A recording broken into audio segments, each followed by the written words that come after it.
There are still 28 residential institutions in dangerous conditions near the combat zone. This is a very high number. Behind each figure, there is the fate of a person for whom the state is responsible. Penal institutions under occupation have become objects of increased danger. Hello and welcome to Ukraine in Flames, a special project by Ukraine Media Center, an NGO Euro-Atlantic course, and I'm your host, Myroslava Yaremkiv. The initial rapid advance of Russian armed forces into Ukraine in the immediate aftermath of the February 2022 invasion meant that 11 prisons in the south and east of Ukraine, Mykolaiv, Kherson, Zaporizhzhia, and Donetsk regions, collectively holding 3,103 prisoners, were not evacuated, rendering the prison staff and prisoners under Russian occupation. During this initial stages, Ukrainian authorities had no clear guidance as to how evacuate prison staff and prisoners in response to the invasion and the occupation, especially in case of shelling by the Russian armed forces. Later, during the spring and summer of 2022, the Ukrainian authorities evacuated at least 13 prisons close to the areas where active hostilities took place. In today's episode, we're going to talk about how the evacuation from places of detention near the front line is taking place, the current situation regarding these places, and an assessment of their level of risk. If you want to learn more about the subject, please continue watching this video and subscribe to our channel so that you don't miss our videos in the future. Ukrainian citizens in the occupied territories or Russian prisons are used as cheap labor, including sewing military ammunition, manufacturing defense structures, constructing new prisons, administrative buildings, and housing for occupiers and collaborators, and cleaning places of deprivation of liberty where civilian prisoners are held and tortured. They are forced to obtain Russian passports and are even recruited into the ranks of the enemy army. Reports of torture and ill treatment are becoming more and more widespread, highlighting the tragic conditions in which prisoners are held. Olena Prashko, project manager of the NGO Ukraine Without Torture and head of the Department for Observing Human Rights in the Provision of Psychiatric Care, will report on the current evacuation situation and monitoring visits to places of detention. There are 23 residential institutions left in the occupied territory because the hostilities prevented them from moving. These are 11 boarding houses for the elderly and people with disabilities, 11 psychoneurological boarding houses, and 1 children's boarding house. Since February 24, 2022, 6,000 people have been evacuated from residential institutions of the social protection system within Ukraine, and now they are in other institutions. As of today, 3,719 people have been evacuated in Ukraine in 2024, the latest data for June 2024, and 876 people have been evacuated abroad. We say that evacuation is going on and there are some improvements. As of today, 7 residential institutions from the Donetsk, Luhansk, Mykolaiv, Odessa, and Sumy regions have been relocated and continue providing social services. There are still 28 residential institutions in dangerous conditions near the combat zone. This is a very high number. However, at the same time, I'm providing information from the National Social Service that the issue of their evacuation is being resolved. I am happy to say that the evacuation situation is under the control of the Ukrainian Parliament Commissioner for Human Rights. Every week, the office receives information from regional state administrations on the number of people who have not been evacuated or evacuated in Ukraine and abroad. I'd also like to say that regional state administrations, in cooperation with relevant ministries and departments, organize evacuation trains, which we see in the media and with our own eyes. Employees and managers of residential institutions tell us about this. They say that people are moved in fairly good conditions.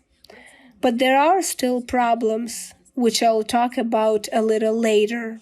Our participation in monitoring visits to residential institutions allows us to draw conclusions about improving work and solving some problems. In particular, almost every institution has developed an emergency action plan, and staff and residents are trained to organize local evacuation. But we rarely see evacuation plans developed by departments of social protection. Maybe they exist. Maybe these plans have been developed, but the public knows very little about them. A number of problematic issues remain, primarily related to personnel, funding, and lack of deinstitutionalization, which I've already mentioned several times. There are internally displaced persons in all the institutions we visited. I'd like to mention the attitude of the staff towards them. During confidential communication, none of the wards complained about ill treatment. Wards transferred to residential institutions are treated the same as wards living in these institutions. Residential social protection institutions for IDPs are overcrowded. This is a huge drawback. But the war continues, and there is a threat that people's rights in these institutions will be further violated and the situation will worsen. They won't comply with the space norms, there will be overcrowding, there will be a shortage of staff again, which will affect the provision of social services of residential care.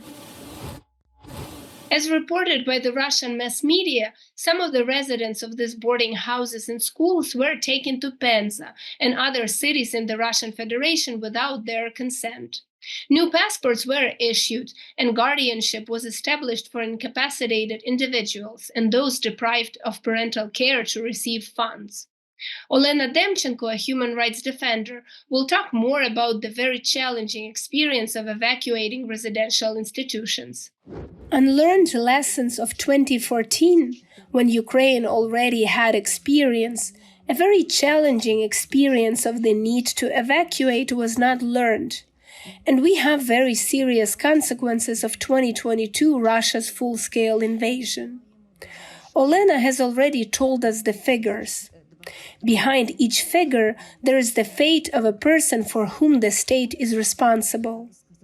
Indeed, the 3-year experience has brought positive changes, positive practice. We have developed a procedure for evacuating people from the social sphere. However, the first one was a month after the full-scale invasion. That is, despite the fact that there were general evacuation plans, there was no procedure for evacuating institutional facilities. It appeared a month later. Then changes were made. And though it is quite positively evaluated by the public, the practice, unfortunately, is completely different. Indeed, many residential institutions remain at risk. And there are many reasons. This includes the unwillingness of the staff, which is heroic, and being under blockade, under occupation, did everything to help the people who remained under their responsibility. But at the same time, it is very difficult to leave your families. I will give you an example. Even the Konotop boarding school was not evacuated in time.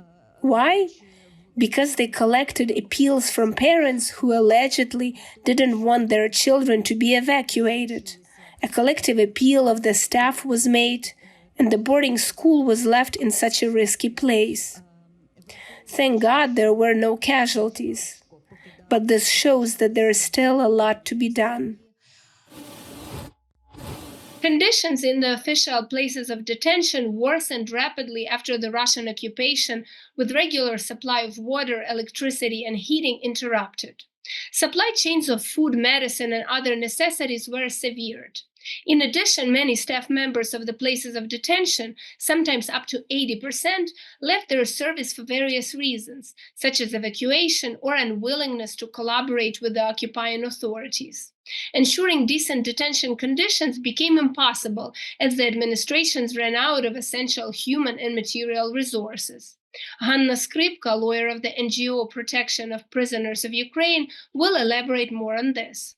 About the beginning of the invasion of the Russian Federation on February 24, 2022, when critical circumstances arose and required urgent evacuation measures, in particular in penal institutions of the Kherson and Zaporizhzhia regions. However, the evacuation did not take place and was not properly carried out, which led to the very serious consequences for both the prisoners and the state. Let me tell you a little about these consequences. This is primarily a threat to the life and health of prisoners. For example, penal institutions under occupation have become objects of increased danger. For example, we received reports of physical violence against prisoners in the Hola Pristan penal colony and other institutions such as Mariupol remand prison, Kherson remand prison. From there, we even received reports about the murders of the prisoners. We should also mention the former ATO soldiers who, after completing their service, came into conflict with the law and served sentences or were under investigation in penitentiary institutions of the Kherson region. These individuals became one of the most vulnerable categories of prisoners, especially during the occupation. Many of them were brutally treated, which sometimes, unfortunately, led to death. There are also known cases when the Russian Federation, which occupied the Kherson region, placed its positions near institutions, that is, used prisoners as human shields. They used force, coercion, and intimidation. These are all testimonies given to us by prisoners who return from these institutions after their release. So we can say that more than 3,000 people from 11 penal institutions were under the occupiers' control. This led to the loss of state control over these population categories. You've been watching a special project by Ukraine Media Center and Euro-Atlantic course dedicated to the Russian-Ukrainian war, Ukraine in Flames. In the description under this video, you can find information on how you can help Ukraine fight Russian aggression. If you find our work useful, please like and share this video. Slava Ukraini!